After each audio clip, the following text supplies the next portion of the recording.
É com grande satisfação que damos início à nossa sexta aula de uma série de 8 aulas do curso Saúde na Igreja. O texto que nos inspira é esse que está aqui na tela.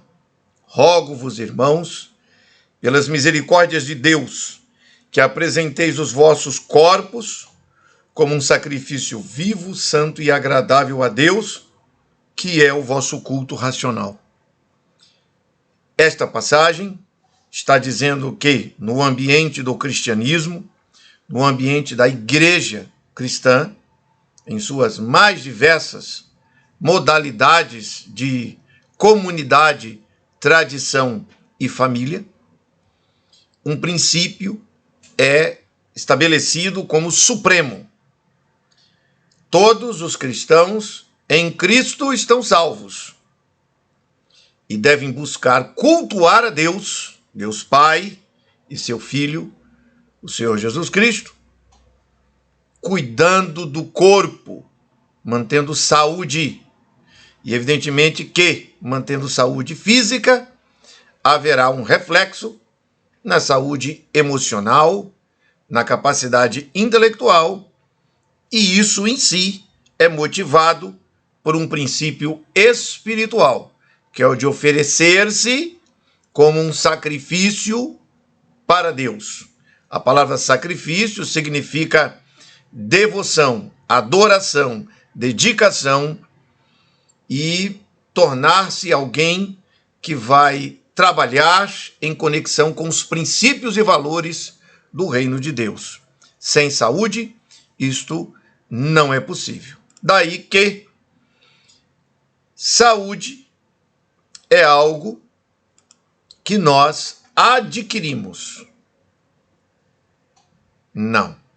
Saúde é algo que nós temos que cultivar. Perceba o cuidado desta frase. Saúde não se adquire numa farmácia. Saúde não se adquire com remédios, nem com produtos naturais. Saúde é um projeto de qualidade de vida. E a igreja cristã tem desde seus primórdios, na figura de Jesus Cristo, um projeto de estilo de vida que começa com o pensar correto para ter uma vida prática correta.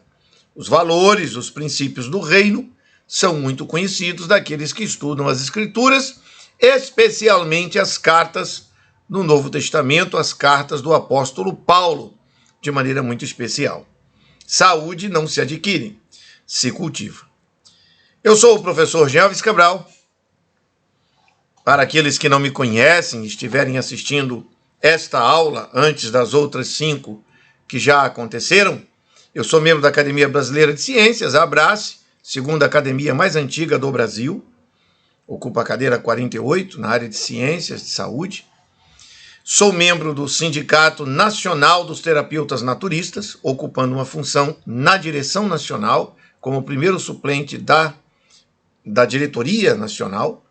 Sou membro da Ordem dos Ministros Evangélicos do Brasil e Exterior, a OMEB, instituição criada em 1972, e ocupo a função de pastor.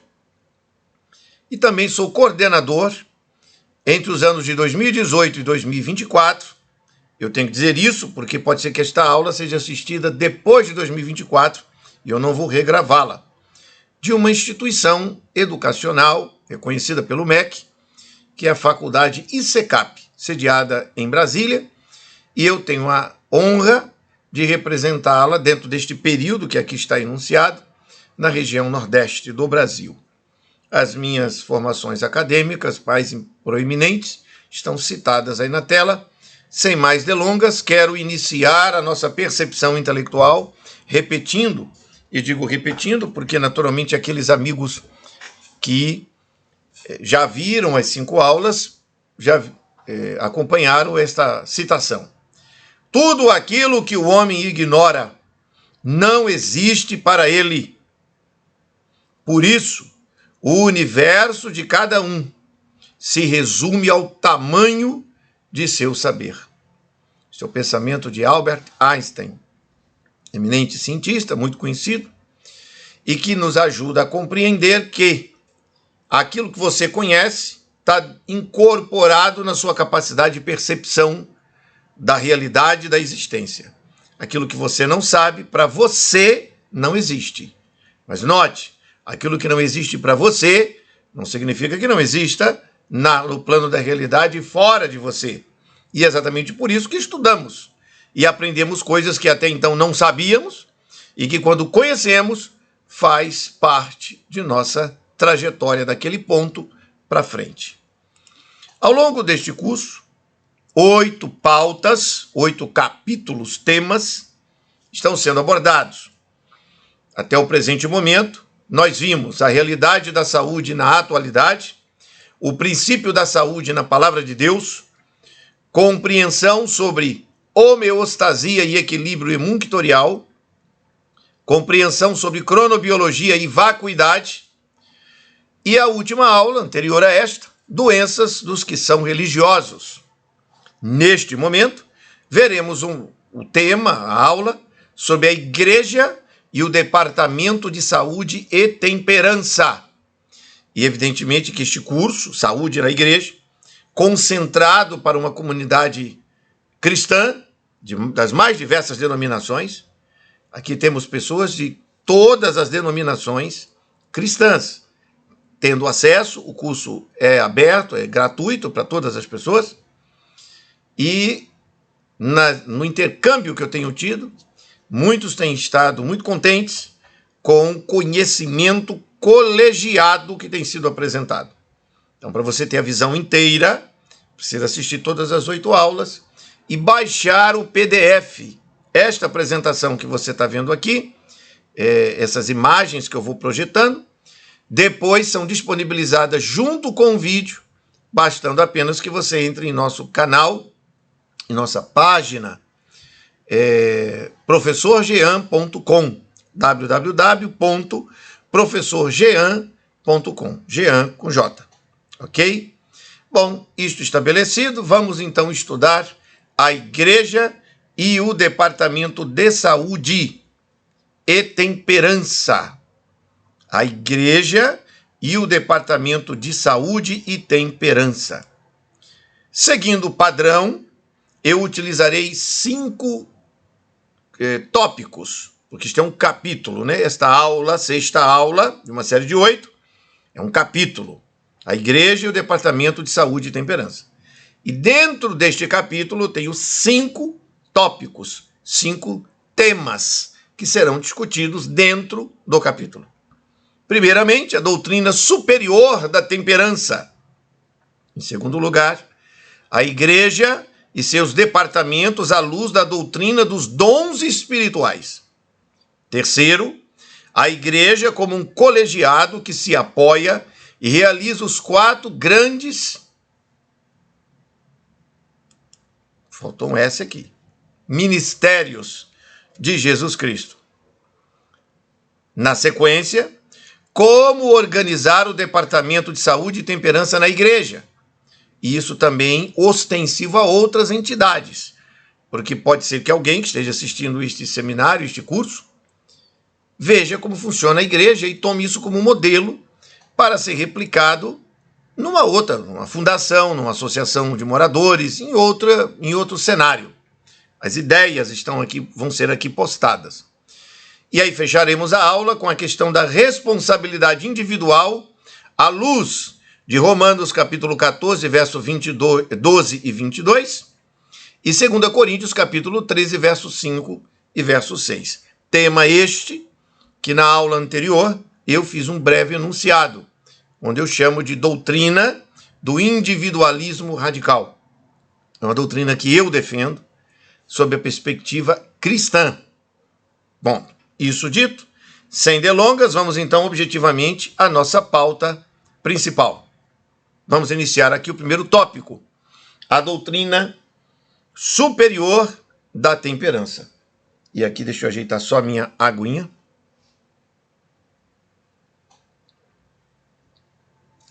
E vamos adiante. Temperança. No dicionário, é a característica da pessoa que consegue equilibrar suas próprias vontades particularidade de quem é comedido, de quem é moderado. Veja, a dimensão final do fruto do Espírito Santo é a temperança ou autocontrole, isto é, a autodisciplina. É a capacidade de ser moderado, de dominar o ego e controlar a si próprio. Nada é mais difícil para a vida humana do que ser temperante. Isto é, botaram uma vírgula aqui, ter domínio próprio. Abre aspas. Como a cidade derribada, que não tem muros, assim é o homem que não sabe conter o seu espírito. Provérbios 25, verso 28. Os amigos que estão acompanhando esta aula já perceberam que a coisa é muito séria. Por quê? Porque eu sei da dificuldade que é em mim controlar a mim mesmo, nos meus desejos, nos meus gostos, nas minhas ansiedades, nas minhas querências. Você que está assistindo sabe que isso é verdade com você também. E aí onde está? O homem que não consegue controlar-se é como uma cidade derrubada, totalmente decaído. E é aqui onde a concepção do significa estar perdido na linguagem cristã se fundamenta. O que é uma pessoa perdida? É bem verdade que no juízo final, quando Deus julgar definitivamente, conclusivamente a espécie humana, trilhões de pessoas, uma infinidade de número de pessoas que existiu desde o Jardim do Éden até o último segundo, estarão perdidas para sempre, porque não buscaram comunhão com Deus, não querem saber dele. Então ele apenas vai tirar a vida que é dele e o indivíduo se desfaz. Ponto. Porém, por outro lado, aqueles que buscam a presença de Deus estão edificados. Mas há entre os que rejeitaram Deus e os que aceitaram Deus e querem comunhão com ele, nesse meio termo há aqueles que não despertaram. E estes estão como cidades derribadas, sem autocontrole, e é um autocontrole que precisa vir da parte do Senhor Deus. Não é autocontrole humano do homem com o homem, pelo homem, para o homem, porque isto é humanismo. Aqui estamos falando de cristianismo. É diferente de humanismo. Como é diferente? Aqui é o homem em Cristo, o homem com Cristo, o homem para Cristo, o homem dependente de Cristo. Isto é cristianismo. Então este curso não é para qualquer pessoa. Ele é para aqueles que são cristãos e querem a temperança dentro do conceito da palavra de Deus. Vamos avançar. Vamos revisitar a temperança neste primeiro tópico desta sexta aula. À nossa esquerda, mas o fruto do Espírito é amor, gozo, paz, longanimidade, benignidade, bondade, fé, mansidão, temperança. A temperança está na lista daquilo que o Espírito de Deus produz em alguém que é convertido. Na parte baixa, depois dessa passagem, à nossa esquerda da tela, e tratando ele da justiça, ele é o apóstolo Paulo. Nesta passagem, que você pode conferir em Atos dos Apóstolos, no capítulo 24, o versículo 25, como está indicado aqui na tela. Tratando ele da justiça e da temperança e do juízo vindouro. Então note, se você é cristão, se você é pastor, se você é líder, 3 temas são importantes no ministério do apóstolo Paulo. Ele se apresenta diante de uma grande autoridade, que era Félix, que ficou espavorido e disse a Paulo, por agora vai-te, em outra oportunidade eu te chamo. Por quê? Porque quando Paulo começou a falar sobre a justiça de Deus, que atinge a consciência humana, quando Paulo começou a falar sobre temperança, que o jeito tem que parar de viver a vida louca, comer de tudo, viver como doidão, e falou sobre o juízo de Deus, ele estabeleceu os 3 princípios, os 3 critérios pelos quais a ética do cristão é julgada, determinada, analisada. Nós somos o que a justiça de Deus nos impõe e como vivemos em relação aos seus mandamentos. Nós somos o resultado da temperança que temos. Você é bêbado, você vive usando drogas, você é loucão, então você não pode estar com o Espírito de Deus, porque o Espírito de Deus não tem nada disso, isso é coisa do Satanás, que veio roubar, matar e destruir. São João capítulo 10, verso 10. O cristão sabe que vai responder diante do juízo divino. Hebreus capítulo 9, o verso 27. Porque aos homens está ordenado morrerem uma só vez, vindo depois disso o juízo. Então nós sabemos que vamos responder ao juízo divino, mas vamos nos apresentar banhados no sangue de Cristo, que nos purifica de todo o pecado, e mostrarmos ao Criador que, uma vez salvos em Cristo, procuramos viver de maneira sóbria, justa, decente, digna. E como é que se caracteriza a prova de que isso realmente funcionou conosco? O fruto do Espírito de Deus. Se nós temos o Espírito de Deus na vida, além de termos amor, alegria, que a palavra gozo significa alegria, a paz interior, a longanimidade, que é uma grande paciência, benignidade, nós somos benignos para as pessoas, nós não causamos maldição e desgraça na vida das pessoas, nós somos bondosos com as pessoas, não é? Respeitosos com todos, temos fé na palavra de Deus, buscamos o caminho da mansidão, mas temos temperança. E aí você vê nesse painel que temperança é a mesma coisa que dizer domínio próprio. E o apóstolo São Pedro, no texto que está então à direita da tela, diz que nós também, todos nós, pondo a nossa diligência na busca da presença desse Espírito, devemos acrescentar à nossa fé a virtude a ciência. E à ciência devemos acrescentar a temperança. Olha, o que significa acrescentar temperança na ciência? É isso que estou fazendo aqui neste curso. Eu estou apresentando, ao longo de todas as aulas, no painel inteiro das 8 aulas, fundamentos lógicos, científicos, claros, para pessoas intelectualmente sérias, responsáveis, que querem conhecer como melhorar a sua saúde, como melhorar a saúde da igreja, como prevenir doenças. Ora, mas isso envolve ciência para poder realizar a temperança. Ele diz, no versículo 8, como está aqui na tela, que se em nós houver estas coisas, a lista de itens que ele menciona, dentre os quais temperança e ciência, nós não ficaremos ociosos e nem estéreis no conhecimento de nosso Senhor Jesus Cristo. Uma pessoa me perguntou recentemente por que eu acreditava no cristianismo, no Cristo, na Bíblia. Eu disse, bom, porque estes princípios eu busco praticar. E ao buscar praticar estes princípios, eu me aproximo da comunhão com Jesus. E aí Jesus se manifesta para mim, na minha vida, de diversas formas, sendo as 4 mais importantes. Aquela que fala diretamente ao meu espírito. Em segundo, as Escrituras Sagradas. Terceiro, através das circunstâncias da vida. E 4, através de conselheiros que me ajudam a entender o meu caminhar. Portanto, anote aí estes 4 aspectos que estou mencionando. O Senhor Jesus, o Espírito de Deus, fala conosco diretamente pela intuição espiritual.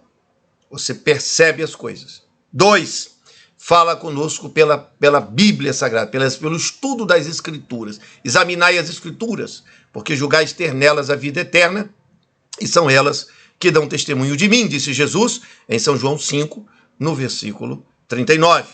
O Salmo 119, no verso 105, diz assim: lâmpada para os meus pés é a tua palavra, e luz para o meu caminho. Logo, alguém que busca as Escrituras vai receber instruções diretas de Deus. Terceiro, eu percebo que as circunstâncias da vida, Deus fecha portas impede que eu vá numa direção que eu queria ir. E aí você tem Provérbios, capítulo 16, o verso 1, e é citado em outros versos do capítulo 16, que o homem pode ter muitos planos, mas a palavra segura e fiel vem do Senhor. Então você não faz o que você quer. E todo aquele que imagina que faz o que quer, que eu vou para onde eu quero, eu vou construir como eu quiser, é um tolo.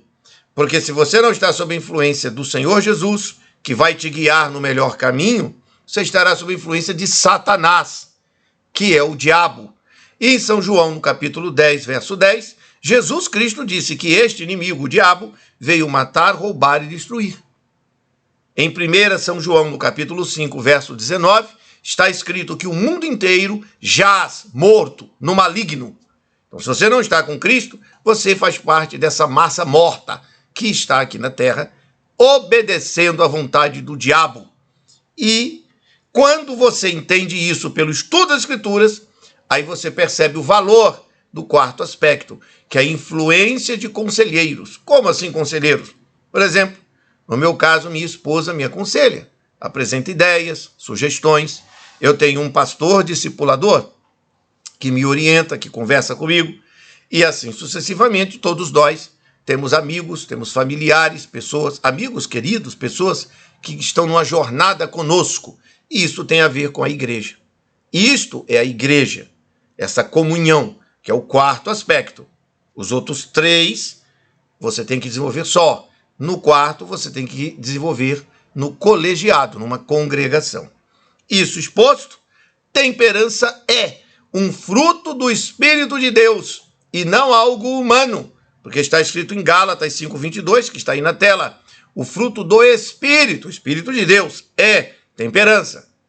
E ele surge depois da ciência. Portanto, há um conhecimento especial que a pessoa precisa aprender para dominar-se, para conhecer como vai dominar a si própria. E isso está no mesmo nível de justiça e juízo. Muito bem. Aqui ainda na questão da temperança, não é? Nesse nosso tema, a igreja e o departamento de saúde e temperança, nós devemos perguntar o que nós recebemos de Deus. Vamos ler os versos bíblicos. Pois Deus não nos deu espírito de covardia, mas de poder, de amor e de equilíbrio. Equilíbrio, temperança, 2 Timóteo 1, verso 7. Se bem fizeres, não é certo que serás aceito?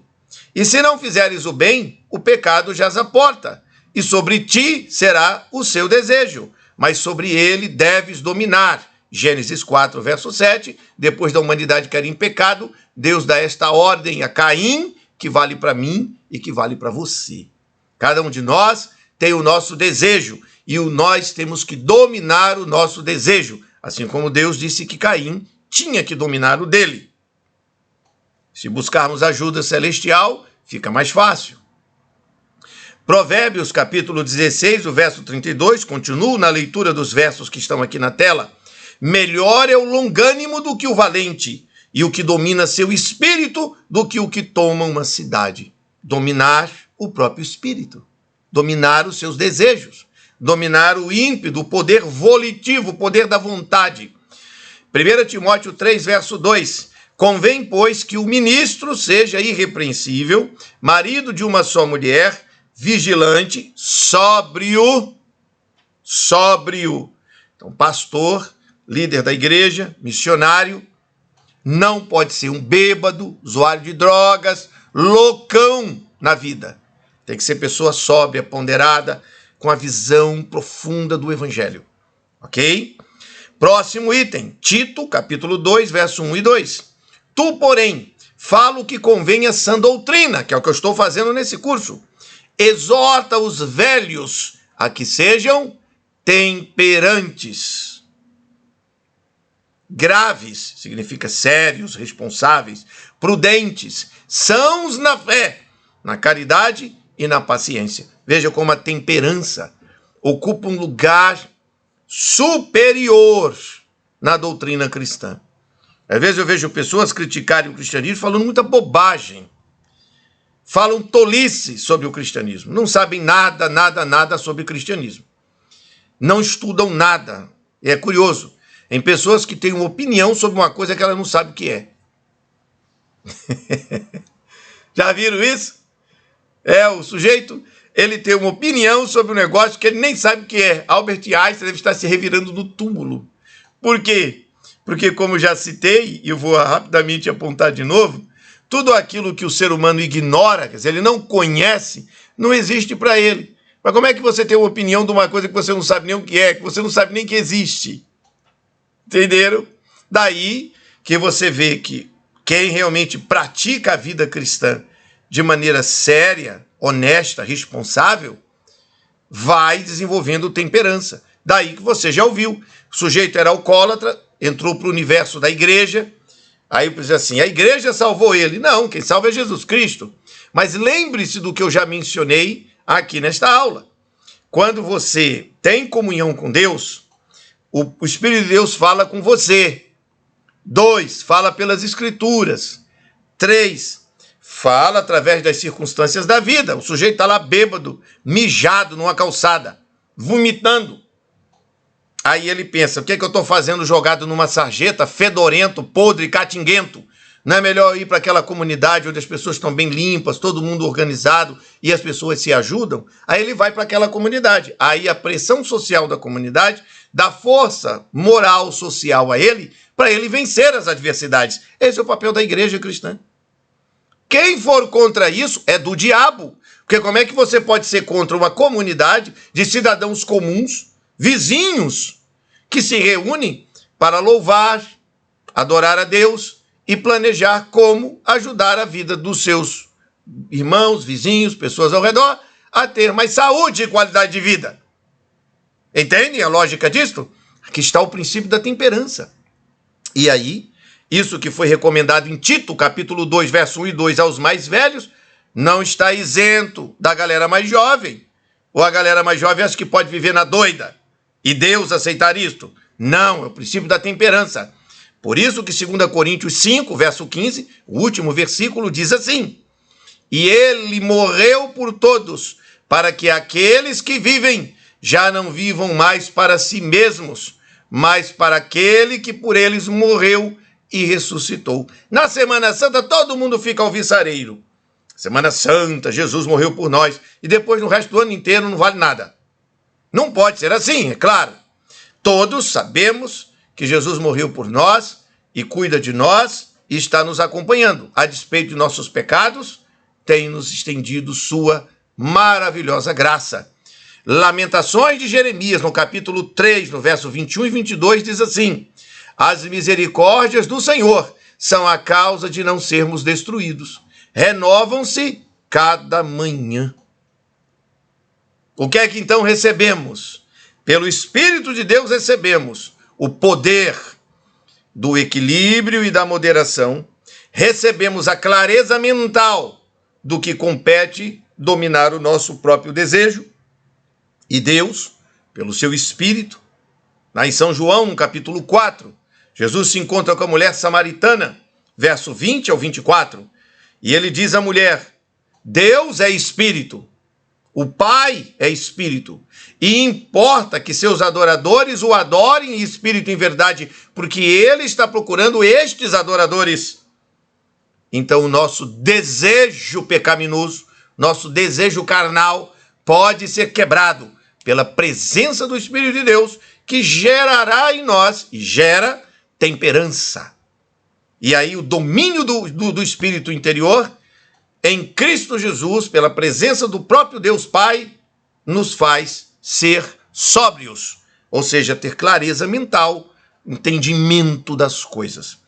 Se vocês examinarem 1 Coríntios, o capítulo 2, o versículo 16, Paulo de Tarso diz que os cristãos, ele diz, nós, os cristãos sérios, verdadeiros, não é cristão da boca para fora não, não é essa patacoada que está por aí, que acha que pode ser cristão e pode apoiar o aborto, pode apoiar comportamentos absurdamente proibidos pela palavra de Deus, não tem nada a ver com isso aí. Estamos falando aqui de cristão sério, sóbrio, temperante, focado, certo? Diz lá em 1 Coríntios 2, verso 16, nós temos a mente de Cristo, a mentalidade de Jesus Cristo. Então, se você que está me ouvindo chegou até aqui na sexta aula e estudou todas as 5 com a seriedade honesta que precisa ter, você já entendeu que a sua vida, se estiver desmantelada, quebrada, bagunçada, tem que parar com isso. Tem que parar com isso, criar um planejamento e servir a Deus, porque a sepultura está logo aí na frente. Já parou para pensar nisso? Todos nós estamos em direção à sepultura. E depois da morte, vem o juízo. E aí? Bom, cada um dará conta de si mesmo diante de Deus, veremos isso daqui a pouco. Ainda sobre a questão da temperança, desse princípio primordial, eu quero tratar aqui sobre a questão das vidas sem um propósito.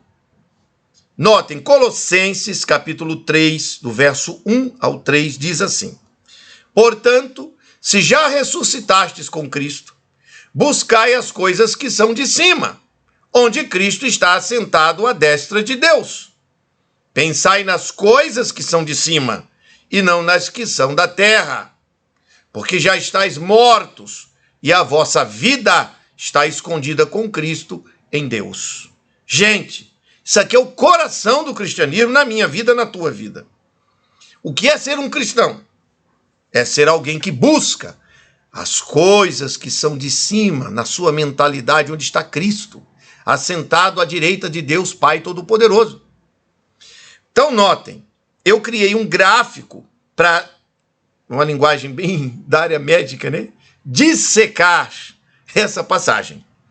São quatro grandes pontos que a gente precisa observar.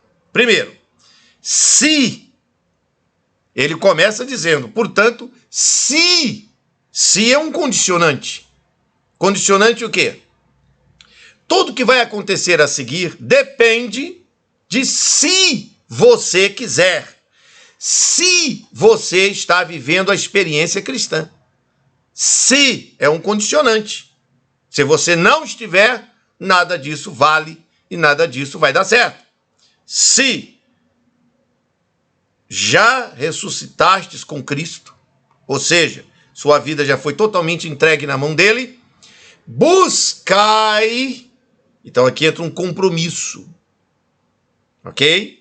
Tomei uma decisão, a minha decisão de ser cristão. Então agora vem um compromisso. Eu vou buscar. Buscar o quê? As coisas que são de cima, onde está Cristo, à direita do trono de Deus. E uma vez que eu tomo esta decisão, eu então tenho que pensar nas coisas que são de cima e não nas que são da terra. Não significa que você não vai trabalhar, não vai pagar os boletos, não vai tocar a sua vida. Não é isto. Significa que a sua intenção interior, a sua alma profunda, a sua maneira de olhar todos os cenários ao seu redor, estão em conexão mental com a intuição da presença de Deus, que já mencionei, estudo das Escrituras Sagradas, atento às circunstâncias da vida, e Deus vai caminhando com você no processo, e ouvir o que a igreja, o que os irmãos, os que recebem dons e talentos estão pregando, ensinando, orientando, ouvindo as experiências, os testemunhos, comparando com o teu, edificando-se a si próprio no processo. E este é o segredo, pensar desta forma. Então aqui não tem lugar para depressão, ansiedade, mimimi, não tem. Você está focado em desenvolver um projeto com Deus, é um ministério.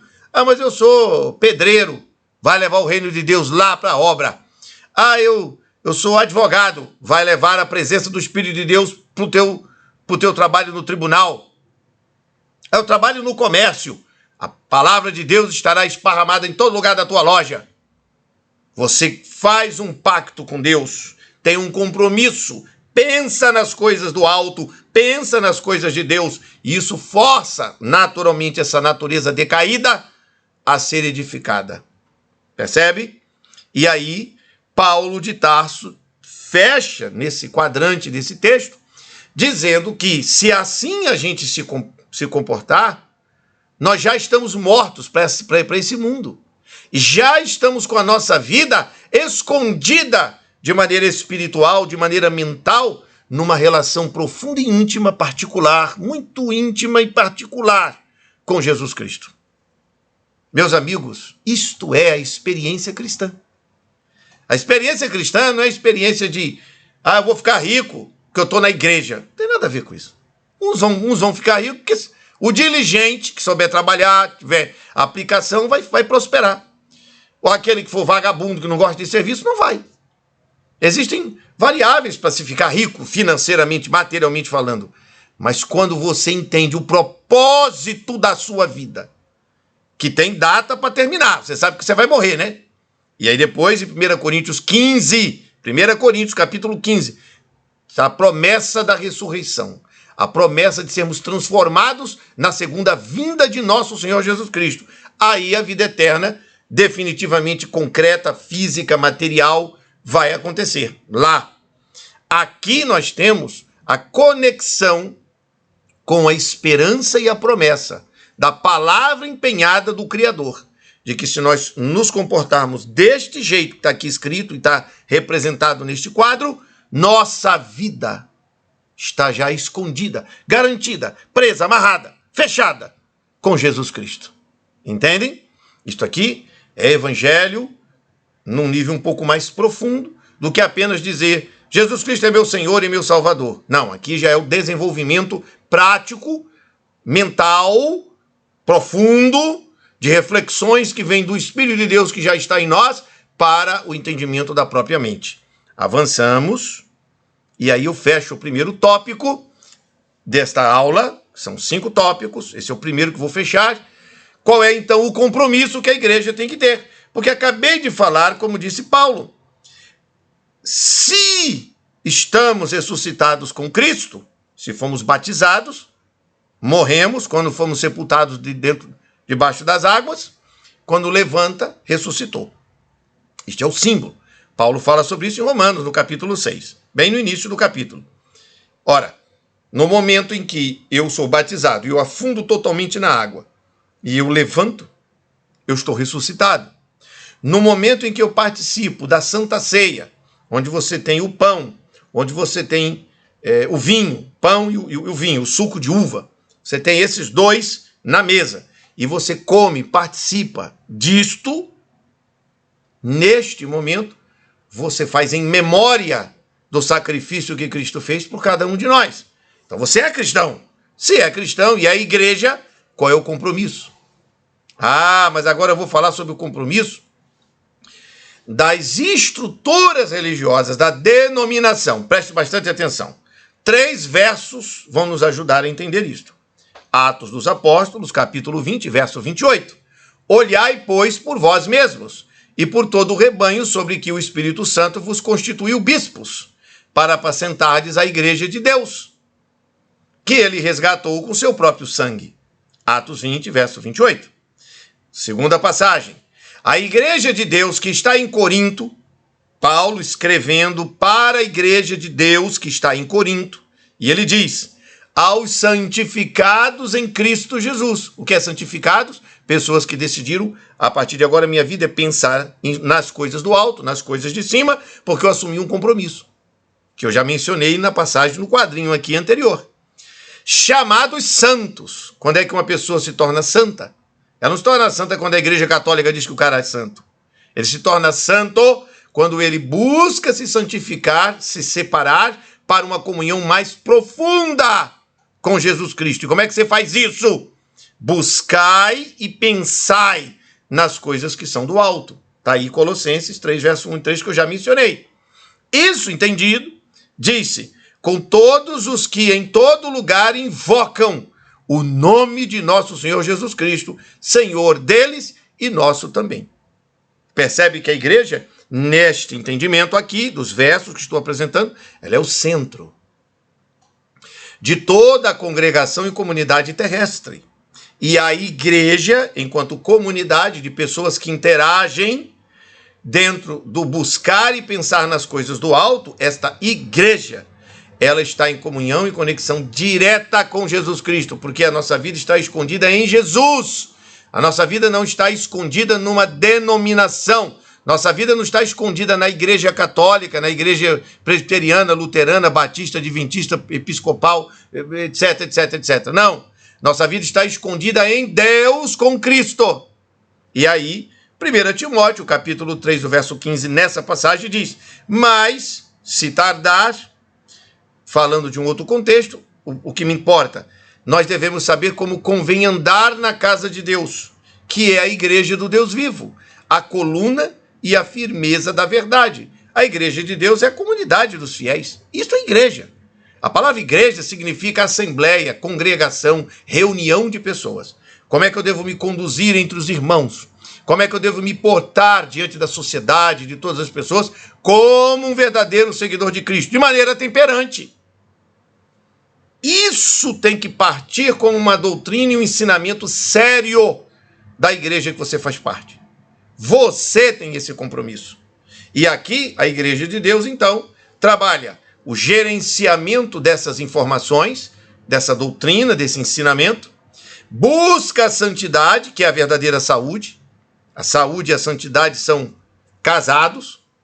Vai buscar apenas as coisas que convêm, porque fazendo isso, você se torna conectado à coluna e à firmeza da verdade de Deus. A verdade que é Jesus Cristo. João capítulo 14, verso 6, Jesus disse: eu sou o caminho, a verdade e a vida. E como é que você fica firme na verdade? A verdade é Jesus, é uma pessoa. Quando você tem esse comportamento de buscar e pensar e se manter na teoria e na prática, vivendo de maneira temperante. Mas para viver a temperança, tem que ter a ciência, quer dizer, o estudo, entender o que significa tudo isso. Assim estabelecido, abro então o segundo tópico desta nossa aula. Segundo tópico: a igreja e seus departamentos à luz da doutrina dos dons espirituais. Vejam, neste momento, nós temos aqui uma coleção de 4 passagens de um lado e 3 do outro. Você percebe que a gente procura ser o mais denso possível, com conteúdo profundo, para que você depois, inclusive, tendo esse material nas mãos, possa aprofundar o entendimento. Vamos ler os versos. Vamos tacar a palavra de Deus aqui, que é o que importa. Esse é que ilumina a cabeça. Lâmpada para os meus pés é a tua palavra. Quer dizer, você está no escuro, tem que andar, e aí a palavra de Deus é a luz, é a lanterna. Luz para o meu caminho. Certo? Vamos lá. À nossa esquerda da tela. Assim também vós, como desejais dons espirituais, procurai abundar neles para a edificação da igreja. O que são os dons que as pessoas têm na igreja? São oportunidades para edificar a igreja. O que é edificar a igreja? Edificar a igreja, gente, não é construir um prédio.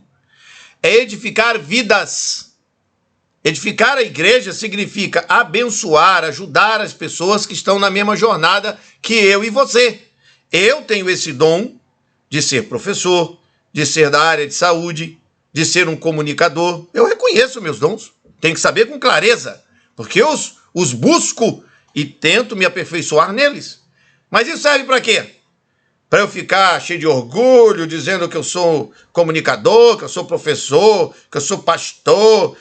Isso é baboseira, isso é conversa de gente idiota, de moleque.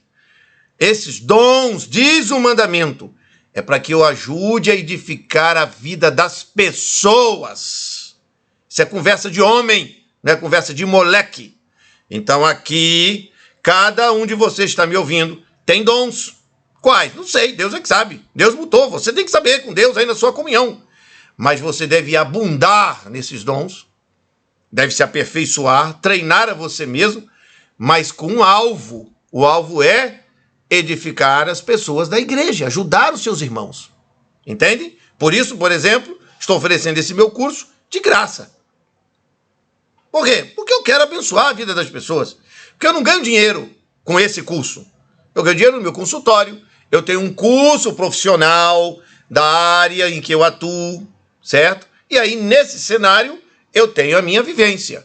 Mas aqui, nesse curso Saúde na Igreja, Eu quero transmitir algo que Deus me deu para poder edificar a vida de todos que puderem acompanhar este curso, que é gratuito. Próximo item. Porque Deus não é Deus de confusão, senão Deus de paz, como em todas as igrejas dos santos. Quem são os santos? Já vimos na passagem anterior, no quadrinho que eu coloquei, aqueles que se separam para buscar e pensar nas coisas do alto. Esses são os santos, se separaram do mundo, não pensam mais nas coisas da terra, querem pensar nas coisas celestiais. Entende o que é santidade? O que é ser santo? Ser santo, gente, não é ser impecável. Não é ser impecável. Ser santo é manter-se buscando pensar e buscando viver no melhor dos padrões elevados da vida celestial, da vida onde Cristo está sentado à direita do trono da majestade. Isso não é possível sem temperança. Aí, as igrejas de todos os santos em todos os lugares, em todo o mundo, estão buscando fazer isso. Não é um jogo de qual é o nome da placa da igreja que é a certa, é errada. É qual é a vida que está certa e que está errada. Entenderam isso? As pessoas acham que a minha igreja tem uma doutrina que diz isso, aquilo, outro, e ela, a tua não diz. Aí ficam brigando qual é a doutrina mais certa. Tá, mas e quem é que está vivendo a vida correta? Bom, cada um vai dar conta de si mesmo. Me compete admoestar usando o texto bíblico. Próxima passagem. Sigamos, pois, as coisas que servem para a paz e para a edificação de uns para com os outros. Não vou nem comentar isso, porque aqui é tão claro que não precisa nem de comentário. Sigamos. Qual é Gente, eu vejo cristãos seguindo coisas que não tem nada a ver com isso que nós estamos apresentando aqui. Nada. Não tem nada de Bíblia, palavra de Deus, não tem nada. Então, assim, você tem manifestações culturais do mundo cristão, certo? Esse mundo social aí tem aí, que você está vendo literalmente que aquilo não pode ser do Criador do céu e da terra. Você está vendo. Se você tem o Espírito de Deus, você está vendo. Alguém aqui conseguiria conceber, alguém poderia imaginar, pare para pensar, pense, pondere. Jesus Cristo, nosso Senhor, sua mãe, seus apóstolos, participando num show de rock, numa festa, como dizem aqui no Nordeste, de ralabucho, que é forró, todo mundo abufelado.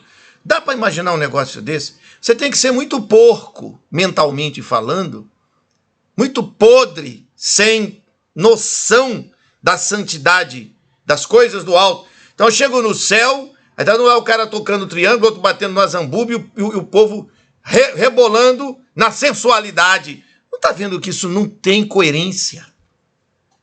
Mas a carnalidade, a paixão cultural, o eu faço como eu quero e não como a Escritura manda, leva a muitas loucuras.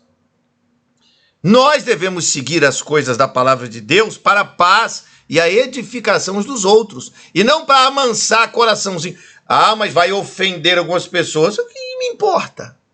E que importa? Ficou ofendido porque nós estamos apresentando as Escrituras? Veja, Romanos capítulo 15, verso 2. Leia aí o último verso que está aqui à esquerda da tela. Portanto, cada um de nós agrade ao seu próximo no que é bom para edificação, diz aí a palavra, e não no que satisfaz ao seu ego, ao seu egoísmo, às suas taras, às suas maluquices. Entende? A temperança, ela foca nisso, ela vai bater de frente com isso. É um sujeito quer beber de tudo, comer de tudo, viver de qualquer jeito, não tem a mínima possibilidade disso ter conexão com o reino de Deus. Então, recentemente, saiu na imprensa uma mulher, não vou citar o nome de ninguém aqui, que eu não quero briga com ninguém, mas uma mulher vai dizer assim, não, eu faço filmes pornográficos, mas eu sou de Jesus. Hã? Como é a história aí? Como é esse negócio? Como é que é isso aí? Ah, mas a minha igreja me aceitou. Peraí. A tua igreja aceita você vivendo na pornografia. É isso? É exatamente isso? É. Vai vendo. À direita da tela. Efésios capítulo 4, versículo 12. Querendo o aperfeiçoamento dos santos para a obra do ministério, para a edificação do corpo de Cristo. O que é que nós temos que querer? O que é que nós, como cristãos, estou falando aqui com lideranças, estou falando com moleque, estou falando com gente séria, que tem um compromisso espiritual solene, cuja vida está escondida em Deus, com Cristo, nos lugares celestiais. Tá certo? Você está aqui comigo. Nós devemos pensar e buscar o aperfeiçoamento dos santos. Quem são os santos? Os que buscam e pensam nas coisas de Deus, já vimos aqui, para uma obra chamada ministério. E essa obra do ministério faz o quê? Edifica o corpo de Cristo, que é a igreja, que é a congregação.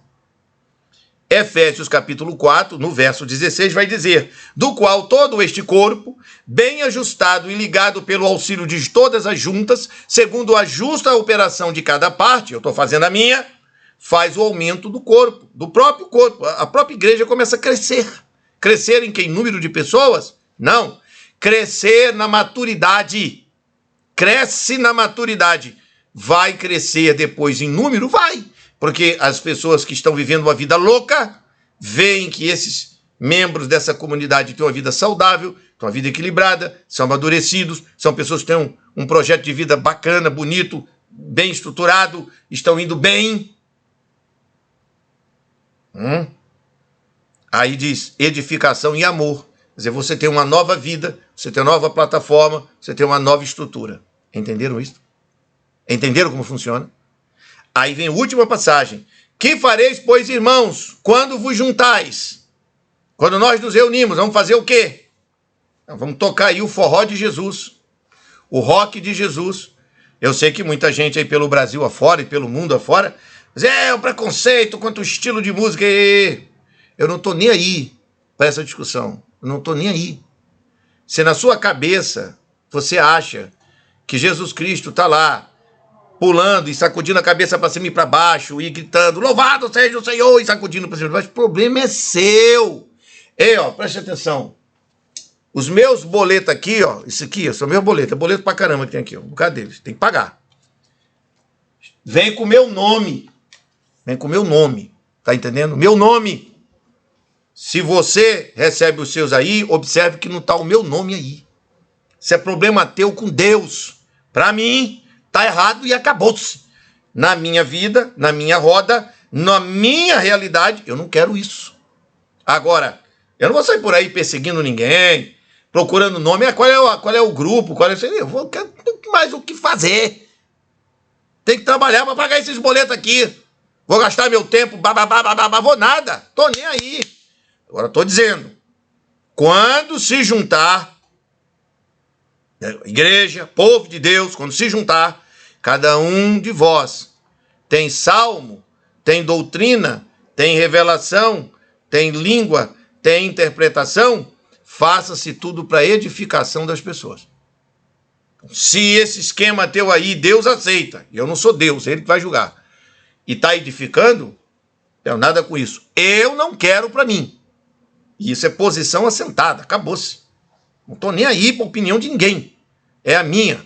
A música, para mim, que representa os ideais espirituais aos quais estou acostumado, não pode ter suas origens na cultura pagã e é incorporado para dentro do ambiente da igreja. Eu toco violão desde os 13 anos, estou com 54 de vida. Certo? Estou estudando violino. Então, conheço alguma coisa de música. Então, uma coisa é você chegar num local, não é? E você louvar a Deus. Fala minha alma, ó Cristo, fala-me com amor, dize-me com ternura, eu sou teu Salvador. Isso é uma coisa. Outra coisa é uma gritaria. Um monte de gente gritando num lugar onde ninguém nem consegue entender o que o outro está dizendo. Tô fora. Não quero isso para mim. Temperança. Não pode ter nada a ver com esse balaio de gato, que tem muitos por aí, e ponto final. É a minha posição. Ainda nesse segundo grande aspecto, nós estamos aqui no segundo tópico, a igreja e os departamentos à luz da doutrina dos dons espirituais. Então veja que os dons espirituais existem para edificar. Edificar. Dons espirituais devem produzir paz, ensino e cooperação, aperfeiçoando sempre a vida das pessoas. Nós aprofundamos e abrimos um pouco mais isso. E aí você tem a passagem inteira de Efésios capítulo 4, do verso 11 ao 16, e que está aqui no gráfico que eu coloquei na tela, bem no centro aqui da tela. Cristo estabeleceu dons que já sabemos que existem para o aperfeiçoamento e edificação da igreja. Falei disso há poucos instantes. Até que cheguemos à unidade da fé, ou seja, a unidade de um conhecimento da pessoa de Cristo Jesus. Homem perfeito até a estatura de Cristo, para que tenhamos maturidade espiritual. Cada um de nós atua fazendo a própria parte para edificação própria e edificação dos irmãos. Nesta passagem, que está aqui à nossa esquerda da tela, bem no finalzinho diz, do qual todo o corpo, bem ajustado e ligado pelo auxílio de todas as juntas, segundo a justa operação de cada parte, faz o aumento do corpo para sua edificação em amor. É este o propósito. Não esqueça que amor não é sentimento. Amor é respeito, lealdade, verdade e compromisso. Sempre que você ler a palavra amor na Bíblia, não tem nada a ver com emoção e sentimento.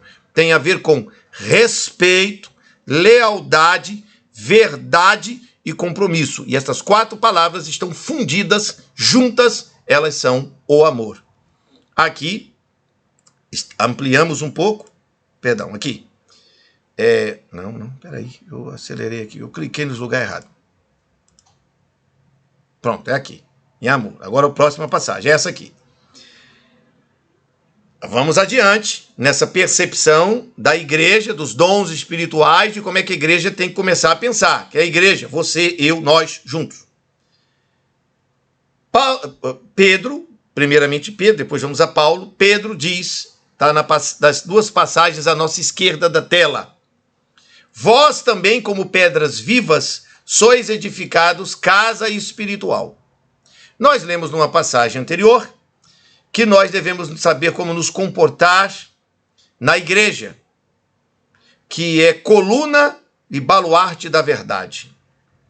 Bom, agora aqui está ampliando o entendimento e nos dizendo que somos quais pedras vivas, edificados como casa espiritual e sacerdócio santo, para oferecer sacrifícios espirituais agradáveis a Deus por Jesus Cristo. Então, antes de você perguntar se o louvor que você vai fazer agrada a Deus, ou é o que você acha que agrada a Deus, você perguntar o que agrada a Deus. O que ele diz que agrada a ele? É isso que tem que ser perguntado. Não é o que você acha para oferecer, porque Caim escolheu oferecer um negócio. E Deus não se agradou do que Caim ofereceu, se agradou do que Abel ofereceu. E Caim ficou com ódio, com raiva. Vai vendo, vai vendo. Aí Paulo vem agora aqui em Efésios, capítulo 2, do verso 19 ao 22, e diz, assim que já não sois estrangeiros nem forasteiros, mas concidadãos dos santos e da família de Deus. Opa, eu deixei de ser do mundo e passei a ser da família de Deus. A pergunta que devia ser feita é, na família de Deus, o que é que o chefe da família, que é Deus, gosta? Como é que é a cultura de Deus? É a cultura do mundo, incorporada para dentro da igreja? Você deve estar de brincadeira. Eu tenho uma palavra para isso. Molecagem.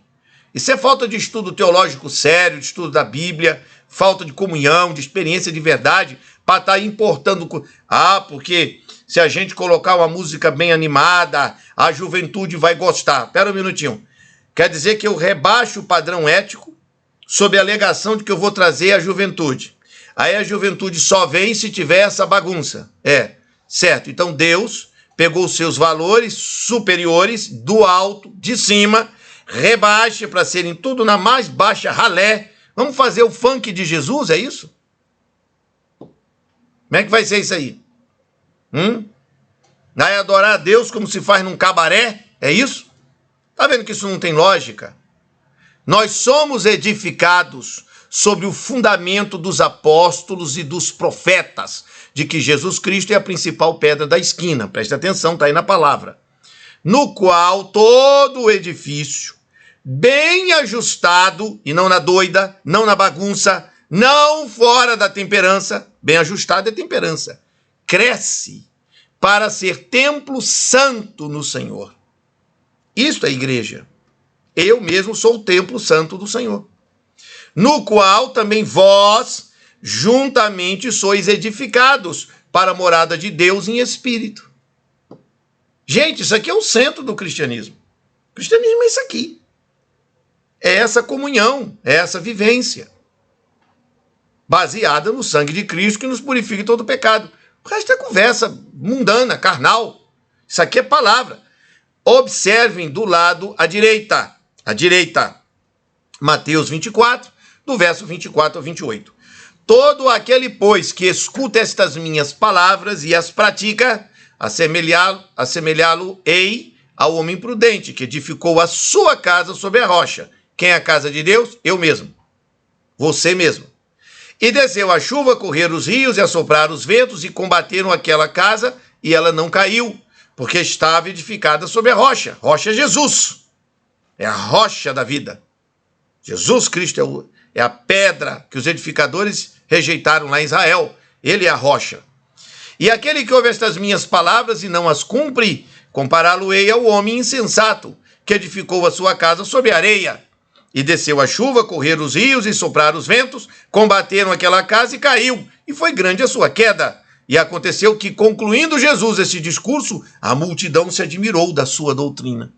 A doutrina de Jesus não é a doutrina do homem para Deus, é a doutrina de Deus para o homem. Aí aqui no centro, colocamos aqui, cada um de nós é a casa de Deus e a seta aponta para baixo e de baixo para cima. O foco é edificar a vida das pessoas e encontrar um ponto de equilíbrio, certo? Que é temperança. Abro mais um outro aspecto importante. Tudo é focado na saúde? Sim!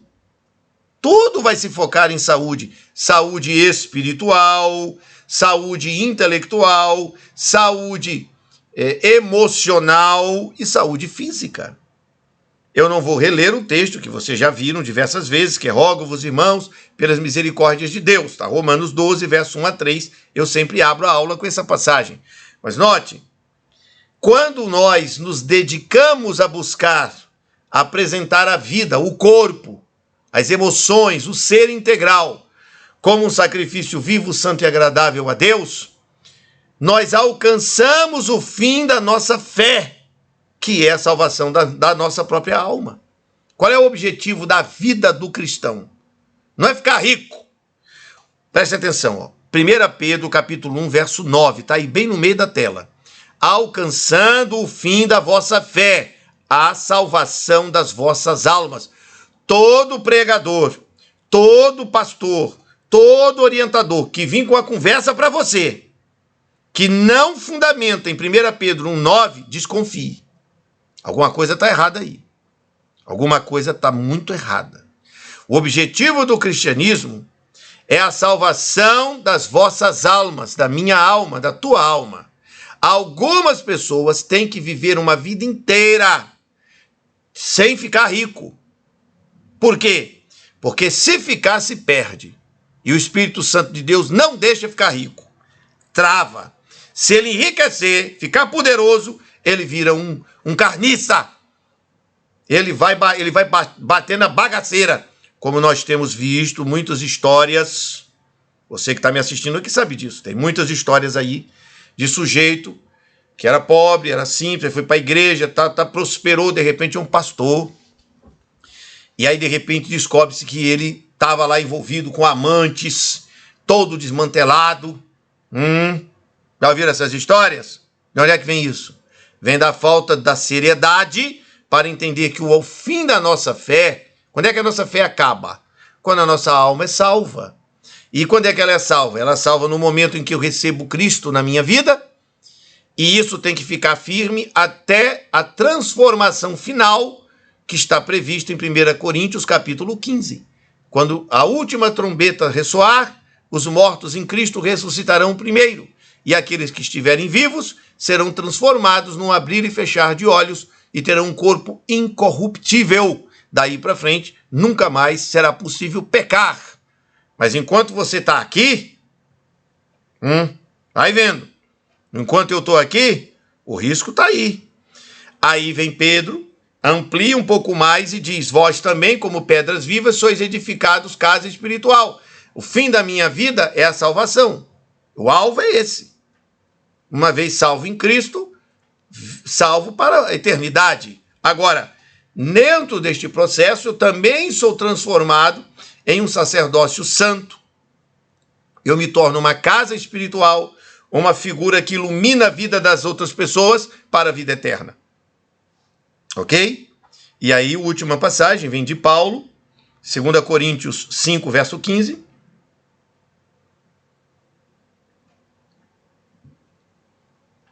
Onde lemos: e ele morreu por todos, para que aqueles que vivem já não vivam mais para si mesmos, mas para aquele que por eles morreu e ressuscitou.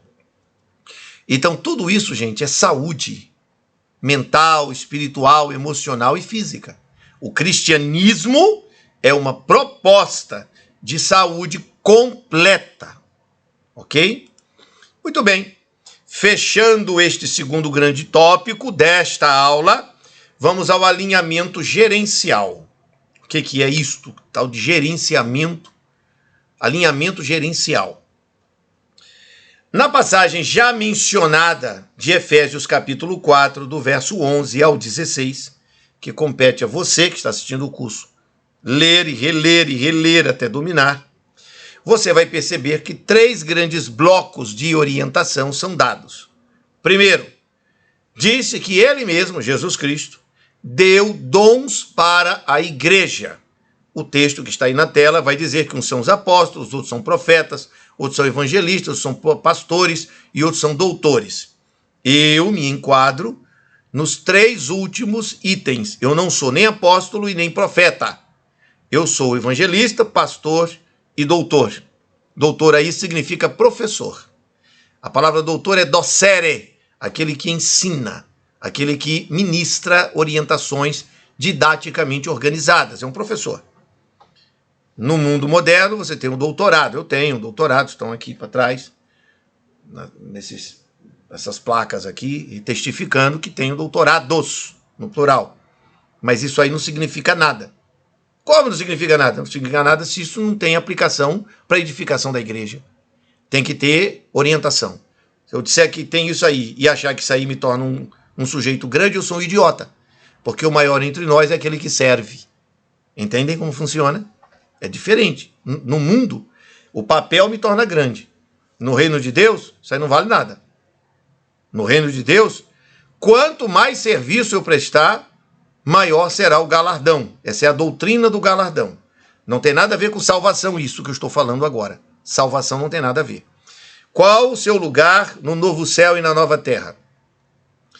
Está escrito, tem muitos versos da Bíblia que explicam que você vai ocupar um lugar na eternidade de acordo com as obras que você fez nesta vida para a edificação e serviço do reino.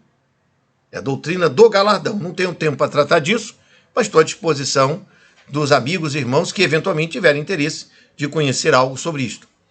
Pois bem, está escrito aqui que há um projeto. O reino de Deus não é bagunçado, não é confusão. O Espírito de Deus é o Espírito correto.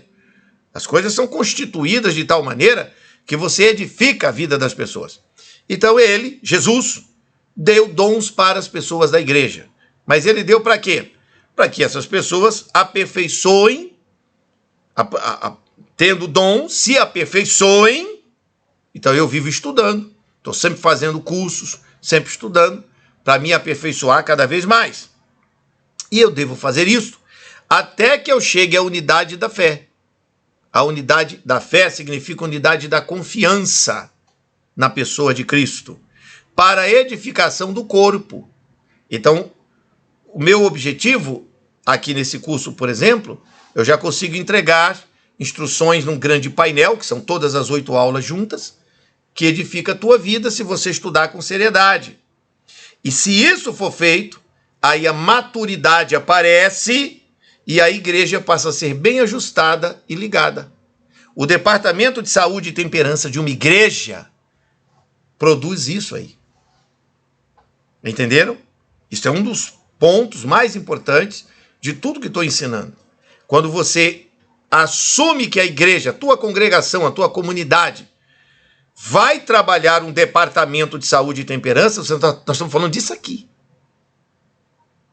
É aperfeiçoamento dos santos, das pessoas, para o ministério, que possa edificar o corpo, edificar a vida das pessoas ao redor.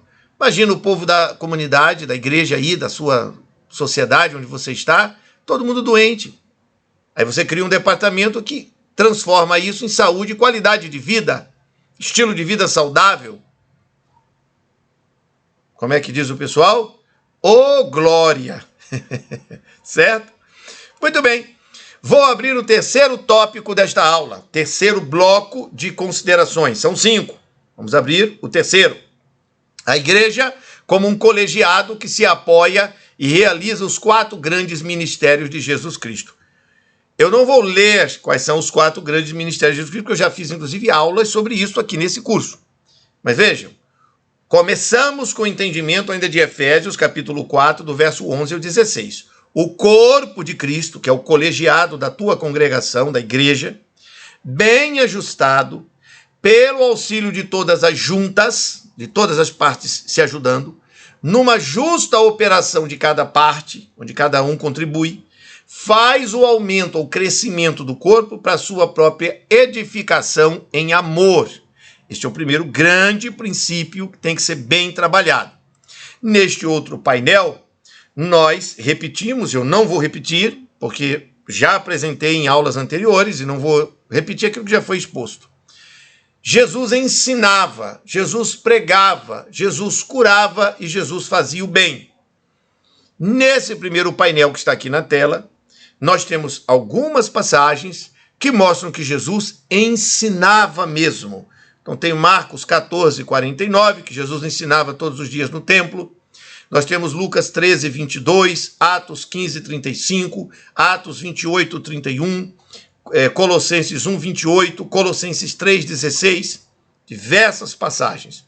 Quero pegar a última, Colossenses 3, 16, diz assim: a palavra de Cristo habite em vós abundantemente, em toda sabedoria. Está aqui, ó, estou marcando na tela. Está aqui, estou marcando na tela. Palavra de Cristo habite em vós, ricamente, abundantemente, em toda sabedoria, ensinando-vos e admoestando-vos uns aos outros. Beleza? Então, esse curso, por exemplo, cumpre esse papel. Ensinar.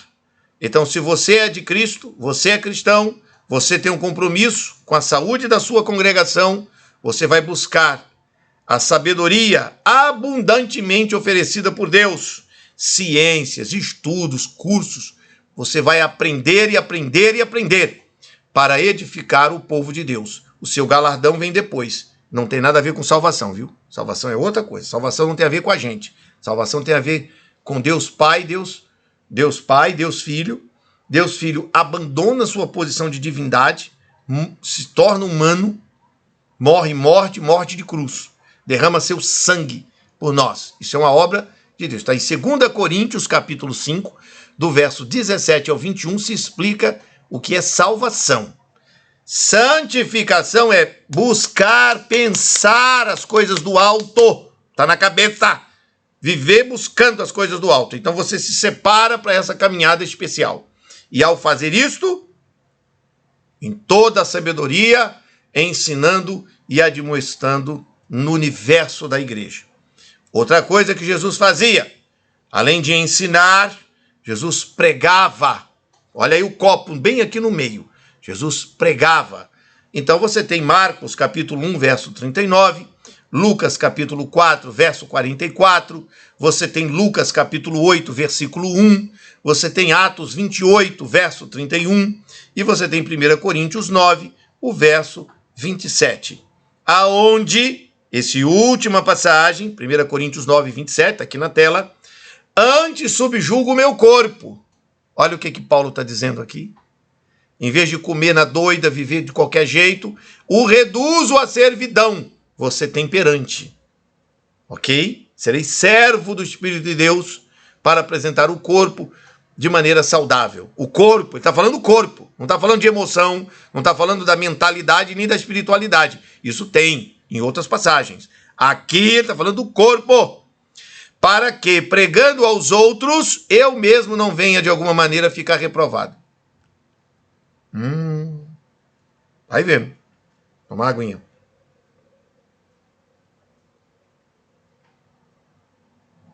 Então, pregar aquilo que se vive. Joia? Então a igreja tem que ensinar, a igreja tem que pregar, mas o foco é a edificação da vida das pessoas. Edificar a vida das pessoas é saúde na vida das pessoas. Se você não tem essa noção, você tem que aprender aqui comigo e ler as escrituras, examinar, comparar tudo e ver a lógica de tudo isso.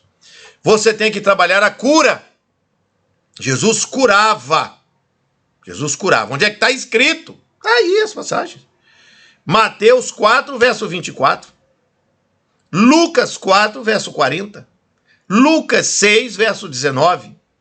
Efésios capítulo 2, do versículo 1 até o 3.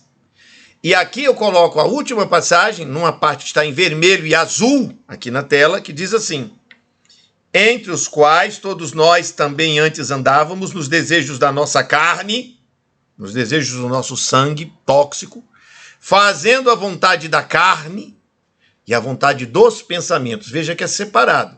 Vontade da carne é a vontade endocrinológica. O que é isso? As nossas glândulas produzem enzimas e hormônios que controlam os desejos. E os pensamentos são outra coisa. Você deve pensar as coisas do alto, buscar as coisas do alto, viver nas coisas do alto, pensar nas coisas de cima.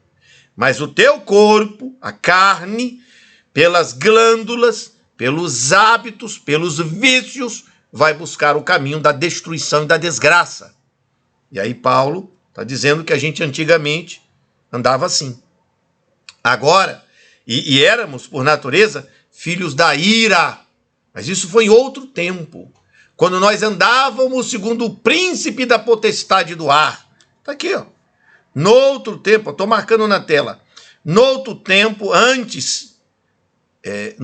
andastes segundo o curso deste mundo, segundo Satanás, que é o príncipe da potestade do ar, do espírito que agora opera nos filhos da desobediência. Que a galera acha, todo mundo é filho de Deus. É não.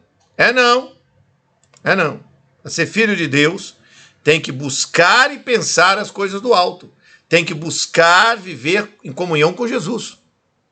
Quem não faz isso é filho da desobediência. Segue o diabo, Satanás. Está aí o texto, Efésios capítulo 2, do verso 1 ao 3. E quando é que nós vamos aprender a ter maturidade e levar isso aqui a sério? Bom, quando eu me coloco no serviço para curar as pessoas, entra tudo isso aqui. A cura das diversas moléstias e enfermidades físicas, emocionais, intelectuais e espirituais. Eu ofereço um curso profissionalizante de naturologia clínica, uma ciência que eu dei nome dentro do Brasil. Existe naturologia aplicada. A minha chama-se naturologia clínica. E ela é muito ligada à naturopatia, só que com todo esse discurso pastoral cristão que você está vendo aqui, certo? Quem vem para o meu curso já sabe que vai ver palavra de Deus o tempo todo. Quem não está afim de palavra de Deus vai procurar outros cursos que tem por aí. Pois bem, no curso de formação superior que eu ofereço, as pessoas são concitadas, orientadas a trabalhar a cura física, emocional, intelectual e espiritual. As 4 dimensões do indivíduo. Quando isso é conquistado, esse indivíduo mais saudável consegue refletir essa saúde, que é temperança, que é equilíbrio, na vida com a família, na vida com a sociedade, no campo do trabalho, até no meio ambiente, na preservação do meio ambiente. Então é outra visão que aqui não temos tempo, mas que está disponível nos projetos, cursos que eu realizo. Muito bem? Muito bem.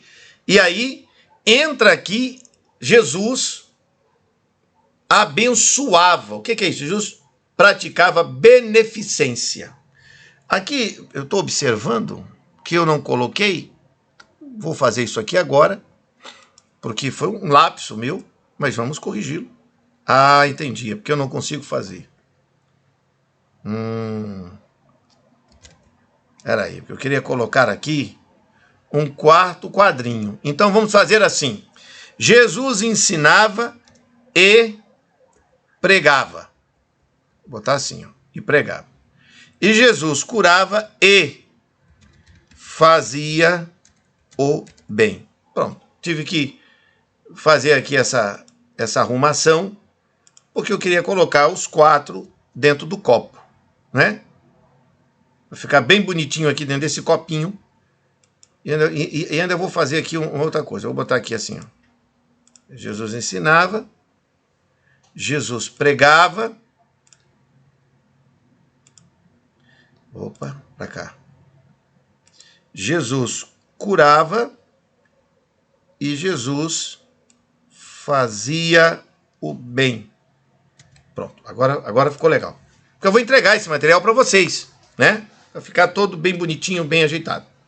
Então, Jesus ensinava e pregava, Jesus curava e fazia o bem. Nós já vimos 3, agora vamos ver quando é que Jesus fazia o bem.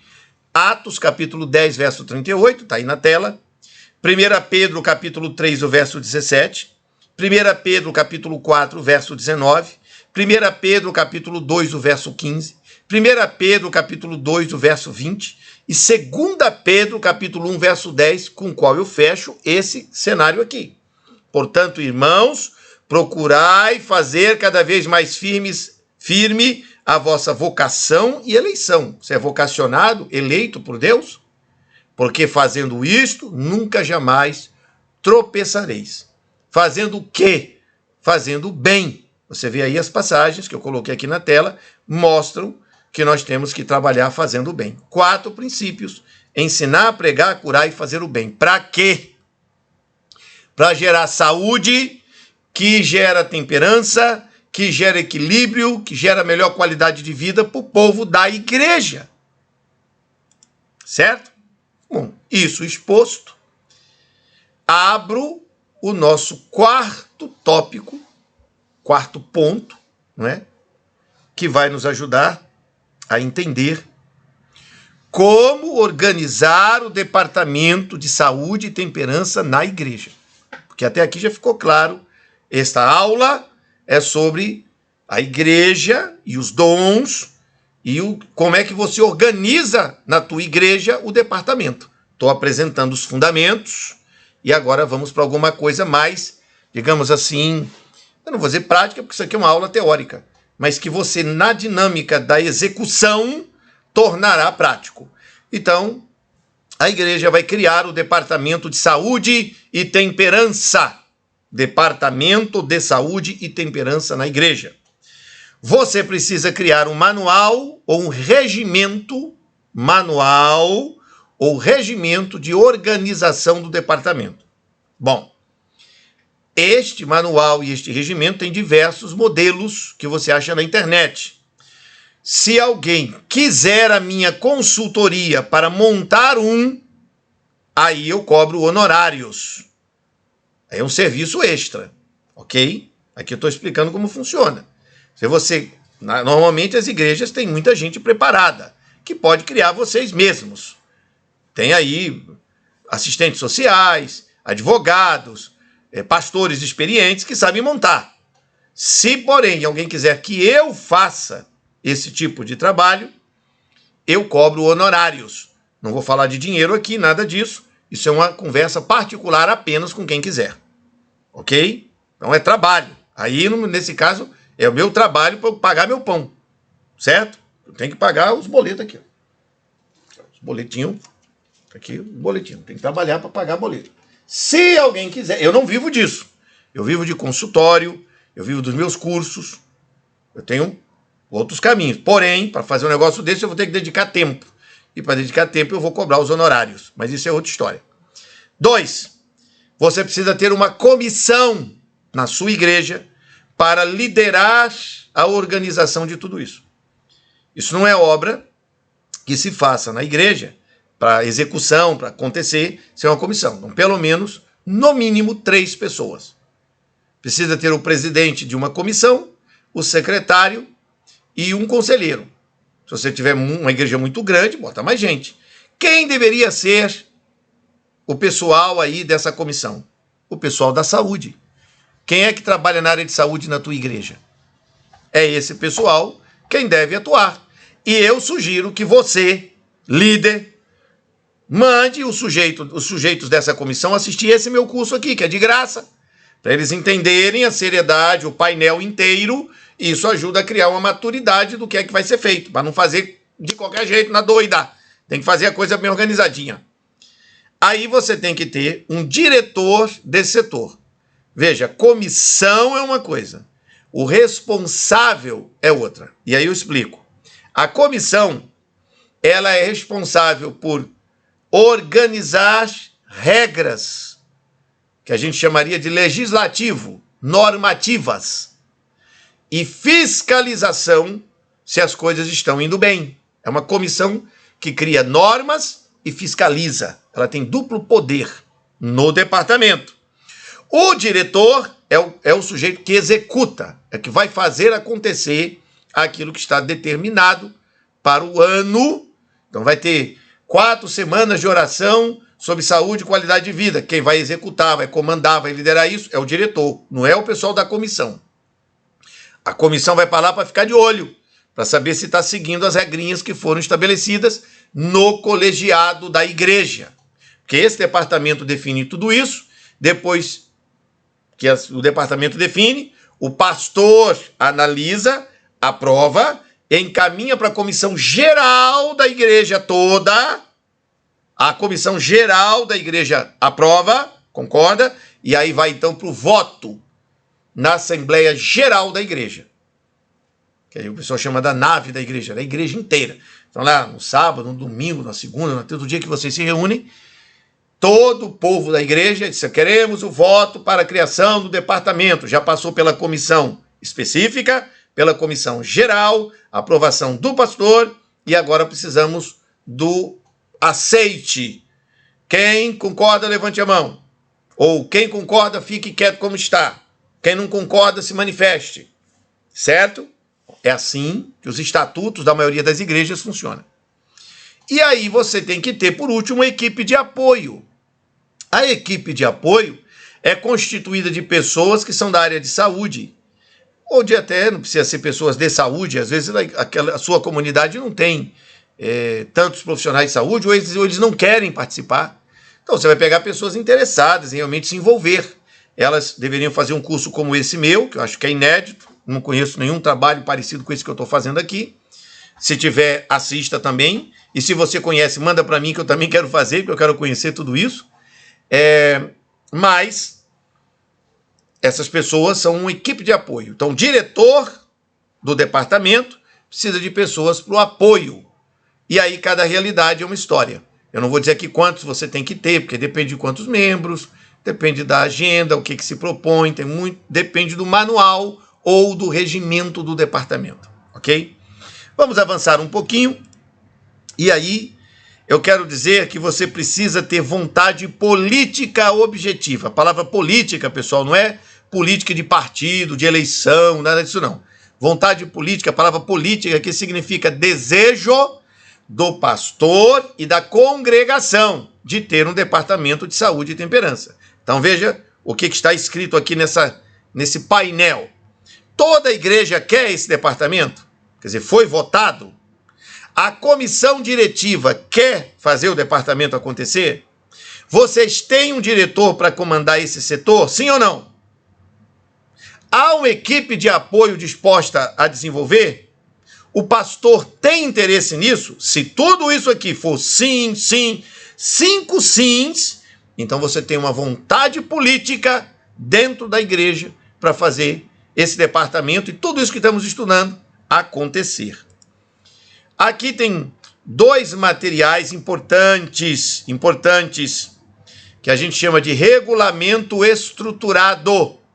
Vejam bem, o que é isso aqui? Aqui eu tenho um documento, 2 documentos, na verdade, 2 documentos do IPEA. IPEA é o Instituto de Políticas Econômicas do Brasil. Por que eu estou mostrando isso? Porque você tem a edição 1949 e edição 2483, que trazem dados, fundamentos, para que você entenda como é que uma ONG e pode acessar dinheiro, recursos, cuscuz, baião de 2, como dizemos aqui no Nordeste. Baião de 2 é uma mistura de arroz com feijão que faz juntos na panela. Cozinha o feijão e aí depois pega esse feijão cozido e põe ele no arroz. Quando o arroz fica pronto, esse feijão está cozido misturado com ele. Aí tem diversos temperos, bota o piqui, outros fazem com outras... Enfim, é uma comida típica no Ceará, é muito comum, o baião de 2. Eu estou aqui em Pernambuco, Caruaru, quando faço este curso.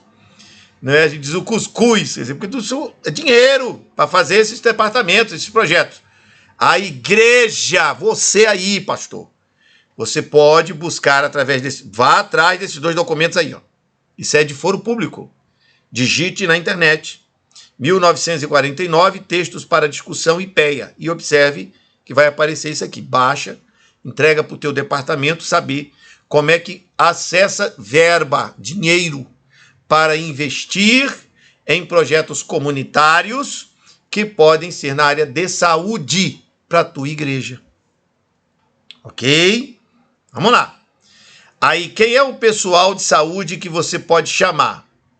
Veja, aqui está uma lista de todas as profissões de saúde do Brasil. Repito, todas as profissões de saúde do Brasil estão aqui agora anotadas. Médico, enfermeiro, dentista, fonoaudiologista, fonoaudiólogo, terapeuta naturista, farmacêutico, educador físico, assistente social, fisioterapeuta, psicólogo, terapeuta ocupacional, biomédico, veterinário, psicopedagogo, quiropraxistas e osteopatas e educadores sociais. São estas as profissões de saúde. O Conselho Nacional de Saúde tem provisões para essas profissões. Na tua igreja tem todos esses profissionais? Se tiver, você vai ter uma comissão, uma equipe de apoio show de bola. Que é uma expressão bem popular nossa, né? É quando a seleção de futebol do Brasil joga tão bem que a gente diz que deu um show de jogar bola. Pois é, aqui você vai ter um show de departamento funcionando de maneira maravilhosa, porque você imagina você ter uma equipe desse tamanho, desse lastro na tua congregação. Tem igrejas aí, gente, com 5.000 membros. Não ter um departamento com uma equipe dessa é uma mancada. E não saber buscar o dinheiro para criar um posto de saúde dentro da própria congregação, de boa, assim, ó. Sabe, aí nessas horas a gente bota o grilo que fica fazendo cri, cri, cri, cri, todo mundo calado, assim, e só o grilinho, cri, cri. É uma mancada, é isso que eu tenho que dizer aqui. Mancada, tem verba. Bom, vai ser precisa a construção de uma agenda anual. Eu sugiro que essa agenda seja de 4 trimestres. Então, divide o ano em 4 grandes blocos, e aí você pode ter uma semana de oração sobre saúde, ok? E ela é restrita para a igreja, ela é definida, ela vai fazer uma definição de estratégia anual para o departamento no primeiro trimestre, faz uma semana de oração sobre saúde, envolve todas as pessoas da igreja e apresenta o projeto de saúde para o ano. E aí você tem um plano de intercâmbio com o governo. Como com o governo, professor Jean? Eu prefiro sempre professor Jean e não pastor Jean. Prefiro professor, certo? Porque aqui eu estou atuando como professor. Então, veja, você vai ver qual é a agenda do governo federal, do governo estadual e do governo municipal. Agenda de quê? Olha, você tem o mês que fala do suicídio, você tem o mês que fala sobre câncer de próstata, você tem o mês que fala sobre câncer de mama. e assim por diante, tá certo? Então você tem que ver qual é essa agenda, para que a igreja participe da agenda que a Secretaria de Saúde do município tem. E aí você pode olhar a Secretaria também estadual e federal, e o Ministério, não é Secretaria, é o Ministério da Saúde, o que tem de interessante, que é muita coisa, que você pode aproveitar. Segundo trimestre, uma vez definido tudo, então você deveria ter, na minha opinião, seminário, no segundo trimestre, de educação sobre, por exemplo, são exemplos sobre alimentação, sobre gestantes, né, orientação sobre gravidez, sobre cuidado de bebezinhos. É um exemplo. Eu vou colocar um aqui. Eu vou colocar um aqui que eu não tinha escrito e vou colocar agora. Aqui. Cuidados da terceira idade. Estou colocando isso aqui. Me lembrei agora, mancada minha, não ter colocado logo desde o início. Graças a Deus eu lembrei. Você vai levar nesse PDF aqui isso. Prevenção sobre drogas, estilo de vida saudável. Então os temas são muitos. Se você tem uma equipe de profissionais de saúde e você tem a conexão com a prefeitura, a igreja, o pastor vai lá, senta com o secretário, a nossa igreja criou um departamento de saúde, eu queria aí um contato com alguém, me põe aí em contato com quem é que a gente vai conversar sempre, porque eu tenho o meu coordenador de saúde da igreja que vai conversar com ele, a gente vai alinhar. A Igreja Católica tem a Pastoral da Saúde. A Pastoral da Saúde da Igreja Católica é um espetáculo, fazem trabalhos maravilhosos. Quer dizer, a igreja evangélica vai ficar parada olhando? Ah, gente, vamos tomar vergonha na nossa cara, nós temos que fazer um serviço melhor do que esse que a gente tem feito até aqui. Certo? Terceiro trimestre, o evangelismo de saúde. Aí é quando você vai para as pessoas fora da igreja. Isso são ideias, viu? Estou apresentando aqui um modelo. Na minha congregação, eu trabalharia assim, certo? No terceiro trimestre, então a gente vai fazer uma série de conferências de saúde. Vamos fazer uma campanha mesmo de arrebentar. Como ter alimentação mais saudável. A Igreja Batista de Caruaru oferece como ter alimentação mais saudável. Participe no auditório de convenções de tal e tal lugar. E aí, patrocínio. Igreja Batista, estou citando os batistas aqui, tomando liberdades. Me permitam os ilustres irmãos batistas. Então, patrocínio, Igreja Batista, aí prefeitura e mais duas empresas dos irmãos que tem um baiãozinho de 2. Você já ouviu falar num negócio chamado Lei Rouanet? Já ouviu falar nisso? É a Lei Rouanet que é usada aí pelos artistas para ficarem fazendo um monte de show aí que nós cristãos não estamos interessados em assistir. Pois essa tal de Lei Rouanet diz que uma empresa que dedica até 4%, de 1 a 4%, tem uma tabela, tem um negócio, tem que estudar direitinho, pode descontar do imposto de renda. Então você pode ter uma empresa que entre como patrocinadora, aí você faz uma grande mega campanha de saúde e qualidade de vida, de arrebentar a boca do balão. Expressão também bem nossa, brasileira, né? Explodir um balão. Vai ser um estouro, vai ser um negócio fantástico. Com dinheiro, vai atrás da Lei Rouanet. Mas também tem verbas do Ministério da Saúde, do governo do estado e do município. Entendem? Aí é uma campanha evangelística para educação, saúde, qualidade de vida. Ela é gratuita, aberta para o povo. Terminou durante o evento. 3 dias é suficiente. Um domingo, por exemplo, domingão inteiro, de manhã, de tarde, de noite, com palestrantes convidados, no meio da praça pública, um negócio grande, um congresso, um negócio espetacular. Nesse processo, os membros da igreja vão então com folheto, os folhetinhos na mão, conversando com as pessoas e convidando para que essas pessoas venham fazer parte da classe bíblica, estudo do evangelho.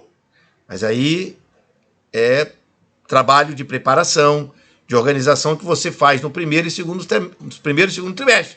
O Departamento de Saúde e Temperança se organiza para isso, junto com o Departamento de Evangelismo da igreja.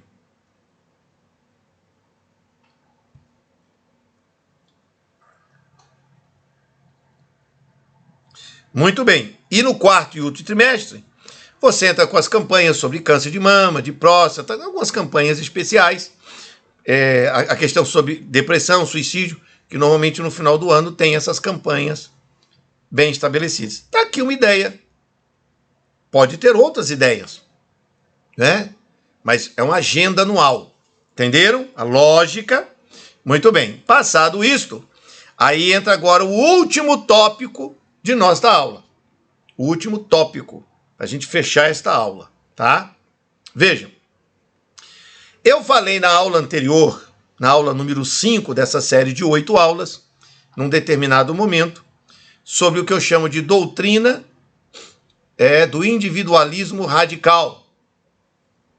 E eu entendo que, por bem, devo citar um pouco mais sobre isto, porque algumas pessoas ficaram em dúvida, e eu recebo sempre dúvidas sobre isso. A pessoa acha que a palavra individualismo é uma coisa negativa, uma coisa errada. E não é. Se você é cristão, você vai entender claramente o que eu vou apresentar agora. E como é que isso se encaixa com tudo que estou ensinando. Veja bem. Primeira passagem, Romanos, capítulo 14, o verso 12 e 22, que está à nossa esquerda da tela.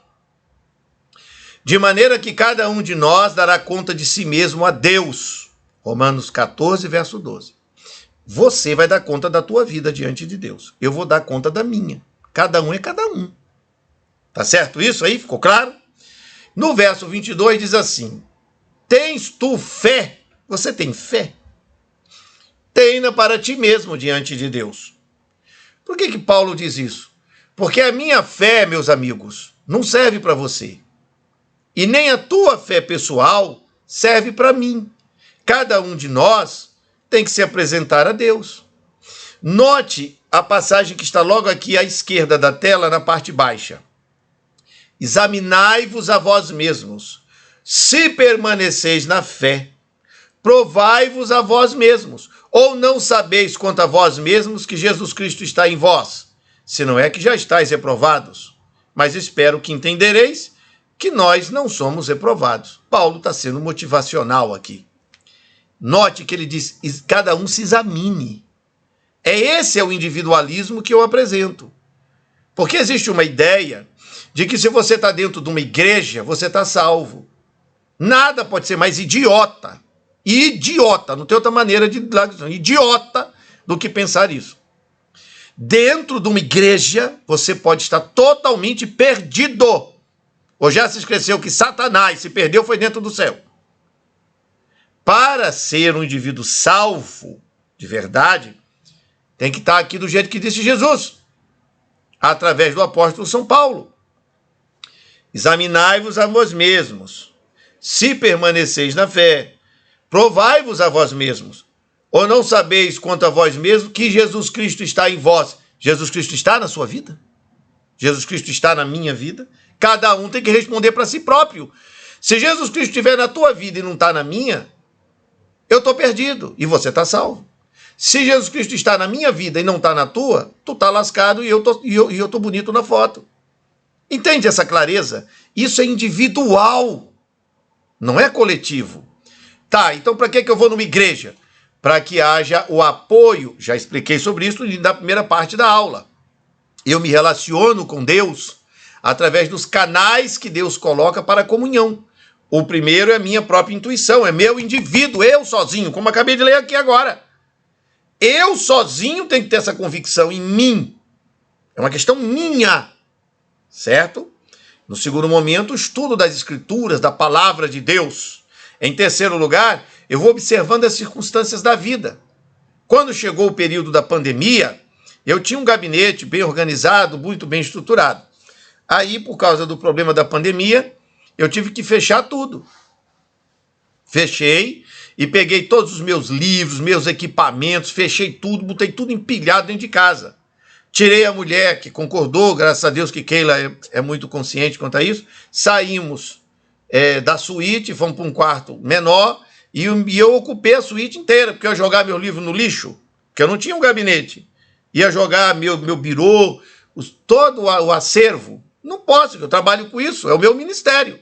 Então empilhei, e sou 2 anos assim. 2 anos. Agora, eu já pude começar numa nova fase. Arranjei um novo gabinete, trouxe tudo, gastei 10 dias para montar e tal, e aí o apartamento ficou mais light. Então, assim, circunstâncias da vida. E Deus foi falando comigo, agora eu quero que você recue. Agora você não vai ter consultório, não vai ter gabinete, vou te levar para um outro caminho. Enquanto isso acontece, você vai fazer outras coisas e Deus vai iluminando a mente. Então, ó, intuição pessoal, palavra de Deus e circunstâncias da vida. Mas aí entra a igreja, que é isso que eu quero falar aqui, que eu estou mostrando aqui. A igreja, ela é o colegiado de irmãos. Às vezes, não é eu sou membro de uma igreja que tem 2.000 membros, mas eu, de verdade, não tô ligado àquelas 2.000 pessoas. Eu estou ligado a um pequeno grupo de 7 ou 8 amigos, naquele mar de gente. Não dá para ser amigo de 2.000 pessoas numa igreja, entenderam? Jesus não conseguiu ter amizade com mais do que 12. E aí e ainda 2 traíram. E, na verdade, todo mundo fugiu. E para ser honesto, só quem ficou lá no dia da crucificação foi João. Cadê o resto? Fugiu. Entenderam? Então, assim, quem é que... Quando você coloca a tua salvação, tua santificação, a história da tua vida na vida de outras pessoas e fica dependente emocional das outras pessoas, com todo respeito, meu querido, você é muito burro, você é imaturo, você é muito crianção. Está na hora de amadurecer. Eu espero que os versos que eu apresentei, as aulas que eu estou fazendo, ajudem um pouco a você dizer, chega, a partir de agora é uma nova fase. Eu vou ser um cristão amadurecido. Então, aqui nesse gráfico que eu botei aqui nessa imagem, de Deus desce a iluminação da fé. Mas só existe uma realidade, a minha. A realidade que eu vivo comigo. Entenderam? Então, isso tem a ver com a responsabilidade individual. É nesse sentido que estou apresentando o que significa tudo isso. A salvação é particular e a santificação também. Por isso que ele diz, examinai-vos a vós mesmos, se você permanece na fé ou não. Por quê? Se permaneceis na fé, porque eu posso escolher largar a fé. Não quero mais Deus. Tem gente que escolhe isso. Demas, por exemplo, Paulo fala, pois Demas me abandonou, seguindo o presente século. Demas foi um auxiliar de Paulo e que abandonou Paulo. Estava e abandonou. Ou não sabeis quanto a vós mesmos?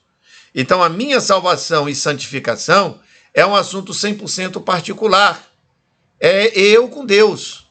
A minha convivência social é reflexo dessa salvação e dessa santificação. Eu sou a única realidade de mim comigo mesmo. Bom, mantendo a visão e a missão, que já mencionei, não vou repetir, detalhes e tal, que vocês já compreenderam, que nós vamos entender sempre que a saúde é absolutamente pessoal. A saúde é uma questão minha. Então eu chego na igreja e ensino. Quem quiser que se vire. Eu não vou agora pastorar a vida do povo. Ei, você está comendo o quê? Você está fazendo o quê? Eu não sou fanático. E tratamos na aula de ontem sobre o problema do fanatismo. Eu não vou ficar agora marcando a vida dos outros. Eu não vou virar fofoqueiro da vida alheia. Isso é proibido pela palavra de Deus. Eu vou admoestar, eu vou ensinar para que as pessoas possam melhorar sua saúde, seu estilo de vida. Mas se ninguém quiser, gosta de beber refrigerante, encher o bucho de toda comida doida, vá. Eu não fazendo isso comigo mesmo é o que me importa. Me importa. Para você que é pai de família, tem filhos pequenos, tem que governar, né? Vai largar a molecada aí comendo na maluquice, tudo obeso, meninos gordos, tudo intoxicados. Bom, mantenha a visão e mantenha a missão, que é o que a igreja tem. Quando nós temos sucesso nisso tudo, como é que eu vou saber que eu tive sucesso? Como é que a gente vai saber que deu certo? Esse gráfico aqui explica. Deus nos deu dons e vocações. Deus nos capacita e abre recursos. Eu já citei aqui, por exemplo, dinheiro que tem do governo. Vai atrás aí do que eu já apontei, que você vai achar muita coisa interessante. A própria igreja pode ir diretamente ao executivo, municipal, estadual e federal. não precisa de político fazendo meio de campo para depois querer ganhar voto. Não precisa. Dá para fazer direto. As ONGs podem buscar essas verbas diretamente com os executivos. Mas você tem que estudar como é que isso funciona.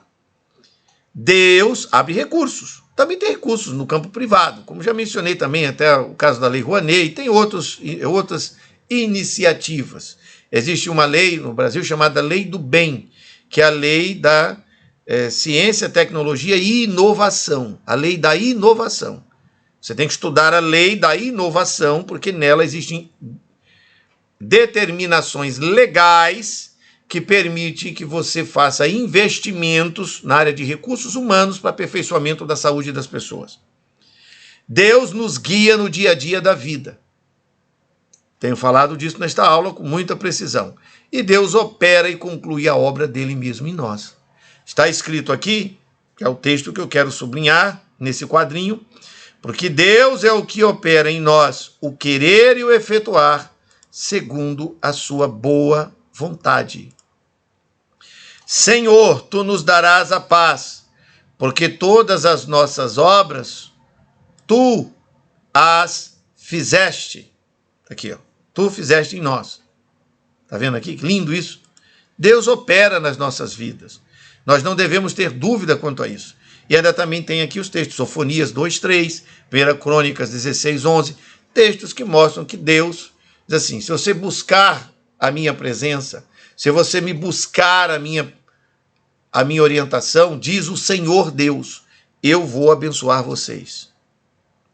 Buscai o bem, não o mal, para que vivais, diz o Senhor Deus dos exércitos, e estará convosco, como dizeis. Está aqui, olha que texto maravilhoso. Você quer saber como é que vai ter sucesso? Está aqui, ó.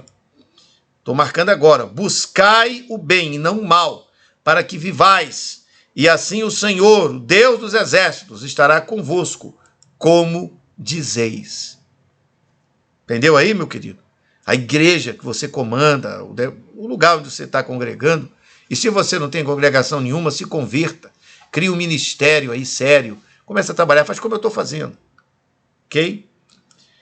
Última passagem, portanto, cada um de nós tem que cumprir a própria parte. A igreja pode contribuir e liderar muitos indivíduos, mas todas as tarefas realizadas podem ter ajustes com o governo. Dá para a gente fazer um trabalho de parceria muito bom para gerar saúde e qualidade de vida para as pessoas.